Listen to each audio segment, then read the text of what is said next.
J'ai fait un doctorat plutôt par hasard.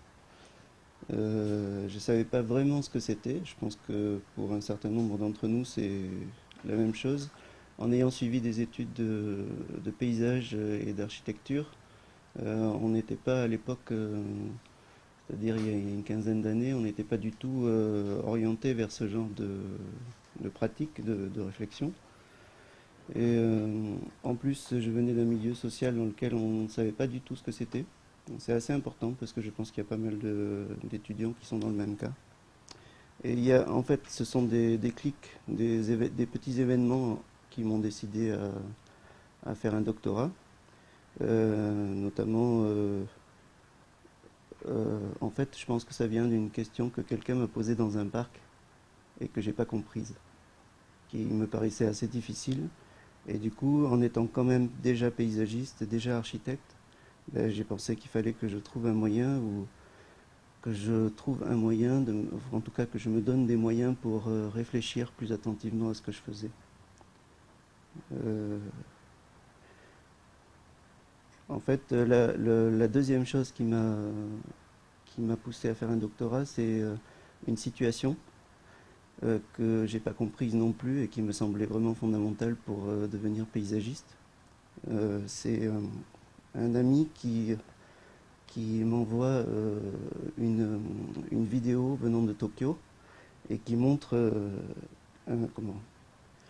qui montre un jeune homme en train de faire du saxophone sur une passerelle entre des voies rapides la nuit, dans un endroit totalement improbable. Et tout à coup, je me suis demandé, je me suis posé une question, c'est-à-dire que comment ça se fait que on nous parle toujours d'appropriation de l'espace et pour ce genre de situation, et comment on fait pour parler de ce genre de situation autrement. Bon, alors ça, c'est peut-être beaucoup plus simple de parler de ça. Une chose importante, c'est que du coup, je me suis servi de la thèse. C'est la question un peu, elle est là, c'est à quoi sert une thèse? Comment on s'en sert chacun d'entre nous? Donc pour ma part, je m'en suis servi pour me fabriquer des méthodes pour voir, éventuellement même, on pourrait presque dire pour parler, pour dire ce que j'avais sous les yeux, ou dire ce qu'on pouvait voir tous ensemble autour de nous. Et du coup, il me semble que c'est assez fondamental pour le paysagiste d'être capable de justement avoir des méthodes diversifiées, en tout cas pour voir et dire ce qu'il voit.